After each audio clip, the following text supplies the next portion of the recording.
Aston Martin just finished preseason testing, and they are reportedly 4 seconds per lap off the pace. 4 seconds. In modern Formula 1, that is not a gap. That is a warning siren. This was supposed to be the ultimate partnership. Adrian Newey's most extreme design. Honda's brand new hybrid power unit. Fernando Alonso chasing one last title charge. Instead, the car overheated after a handful of laps. The hybrid system failed to recharge properly. The electric boost vanished halfway down the straight. Half the power. Gone. And here's the insane part. Insiders say the battery could not even reach minimum recovery targets. Honda says the chassis is suffocating the engine. Newey says the engine is not ready. That is not a setup issue. That is a structural conflict. Preseason testing is over. No more data collection.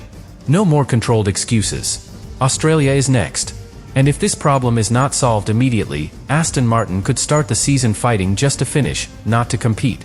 Stay with me, because what Aston Martin Honda's shocking struggles just revealed might change everything we thought about this so-called dream team. This is not just about poor pace. This is about whether the project was ever truly ready. Let's slow this down and really understand what happened. Because the 4-second deficit was not random. It was not sandbagging. It was not a secret performance plan. It was the result of a hybrid system that simply was not working the way it should. In Barcelona, the problems were already there. The car arrived late. The rear packaging was so tight that even installing auxiliary components became complicated. That tells you something important. The design philosophy was extreme from the very beginning. Adrian Newey built the AMR26 around maximum aerodynamic efficiency. Ultra-narrow side pods. Aggressive bodywork tapering. Everything designed to minimize drag. On paper, that sounds brilliant. But paper does not generate heat. Real track conditions do. Even in cool February weather, the car struggled with temperature control during consecutive laps. That was the first red flag. Then Bahrain turned the warning into reality. Desert heat. Long runs. Realistic energy harvesting cycles. On day 1, the car entered protective mode after limited mileage. Not because of a mechanical explosion. Because the hybrid system was protecting itself. And this is where things get serious. In this regulation era, around half of the total performance comes from electrical deployment. If the battery does not recharge efficiently under braking, you are not losing a few horsepower. You are losing a massive percentage of your performance. Drivers reported something extremely concerning. The car accelerated normally at first. Then, halfway down the straight, the electric boost disappeared. It felt like the car was being held back. That is called clipping. But this was not minor clipping. This was extreme. The reason? Thermal instability inside the energy store. When harvesting aggressively under heavy braking, battery temperatures spiked beyond safe limits. The control software did exactly what it was designed to do. It reduced energy intake to avoid catastrophic failure. But that protection means no recharge. No recharge means no deployment. And no deployment means you are effectively dragging a dead battery down the straight. Now connect that to the lap time gap. If you are losing electric support on every straight, that alone can account for massive time deficits. But there was more. Because when the team attempted emergency fixes, they had to open large cooling exits in the bodywork. That destroyed aerodynamic flow. More drag. Less downforce efficiency. So now the car was suffering from both reduced power and compromised aero balance. Worst of both worlds. And then came the vibration issue. At lower engine revolutions, harmonic resonance created violent shaking. Sensors were affected.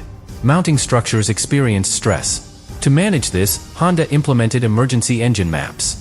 But those maps forced the combustion engine to operate outside its ideal range, which further reduced efficiency. Everything became reactive. One push lap. Then cooling laps. Then adjustments. Meanwhile, rival teams were completing full race simulations. Collecting tire degradation data. Optimizing strategy. Aston Martin could not even validate baseline performance. And that is the hidden damage. Not just the pace. The lost understanding. Because preseason testing is about building confidence in your platform. Ferrari left knowing their weaknesses. Red Bull left refining strengths. Aston Martin left still debating the root cause. Is it battery chemistry? Cooling airflow? Chassis packaging? Energy harvesting calibration? When you are still defining the problem after testing ends, you are already behind. And this is the insane truth that the struggles revealed.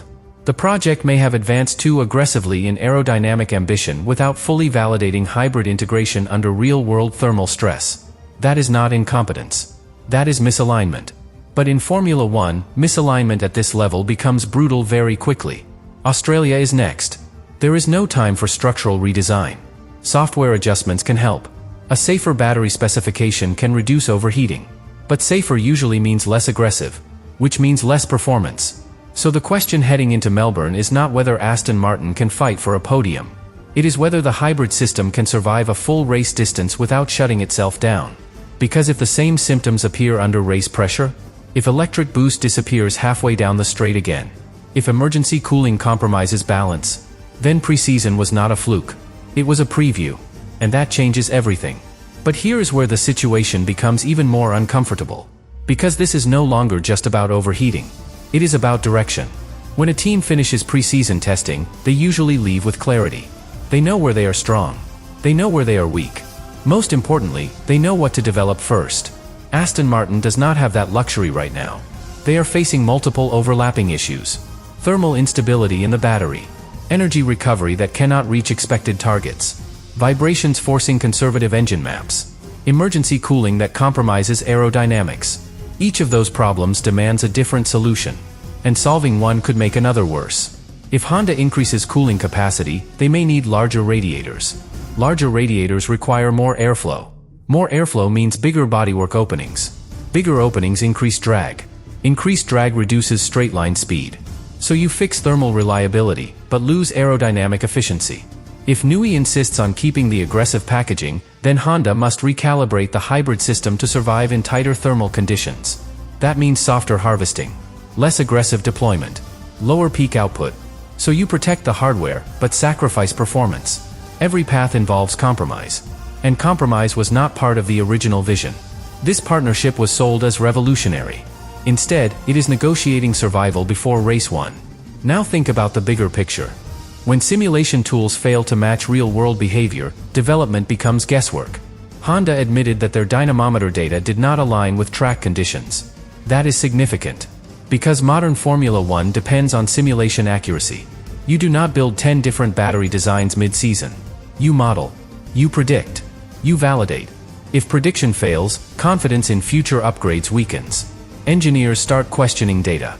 Drivers start questioning feedback loops. That slows progress. And in a season where rivals are already optimizing marginal gains, hesitation is expensive. There is also the mental factor. Fernando Alonso thrives on belief. When he senses a competitive platform, he extracts extraordinary performance. But when he senses structural weakness, frustration builds quickly. He has experienced hybrid era struggles before. He understands how long it can take to escape them. And the body language in Bahrain suggested realism, not optimism. Meanwhile, Lawrence Stroll faces a different challenge. He needs stability to build rhythm. But rhythm is impossible when the car cannot complete consistent long runs. So both drivers are entering Australia with limited preparation. That matters more than people realize.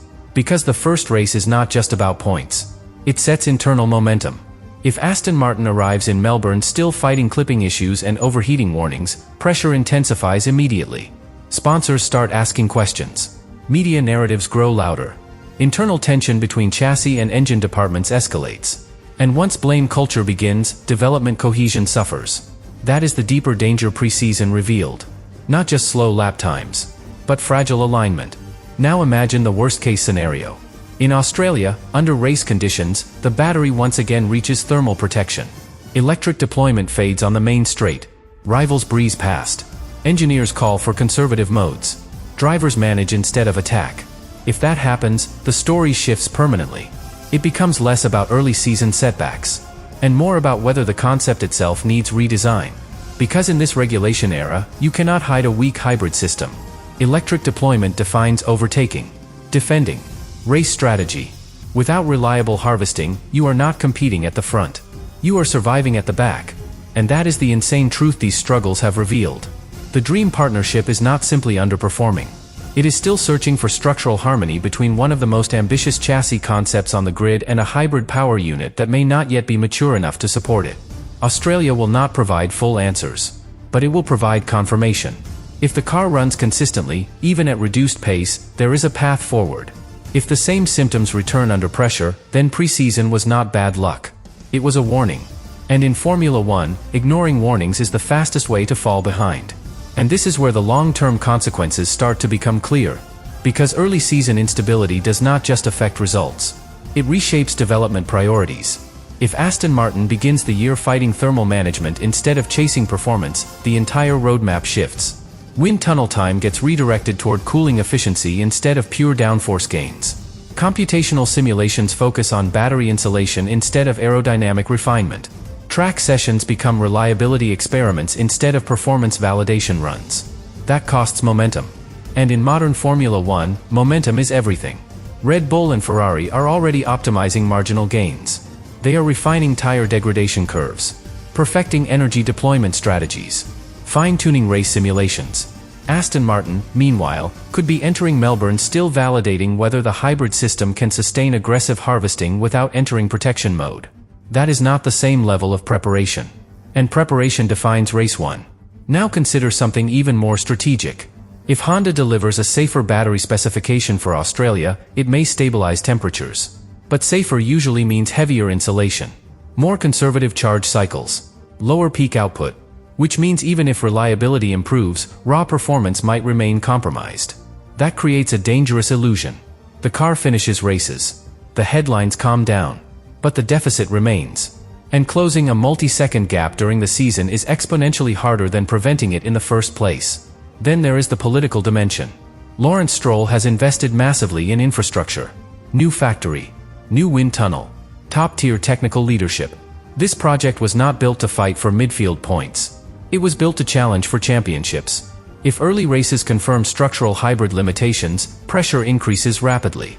Pressure leads to urgent decisions. Urgent decisions often lead to rushed upgrades. And rushed upgrades can destabilize an already fragile integration. This is how seasons spiral. But here is the most revealing part. Honda admitted their simulations did not fully match track conditions. That is not a small oversight. That suggests calibration models may not be fully aligned with real-world airflow restrictions created by the extreme chassis packaging. If your predictive tools are slightly off, every new component carries uncertainty. You are not just upgrading. You are experimenting under race conditions. And experimentation under championship pressure is risky.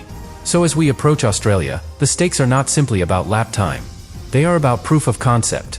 If the AMR26 completes full race distance stints without thermal alarms, if electric deployment remains consistent down the straight, if vibration levels are reduced under competitive engine maps, then this preseason crisis becomes a painful lesson.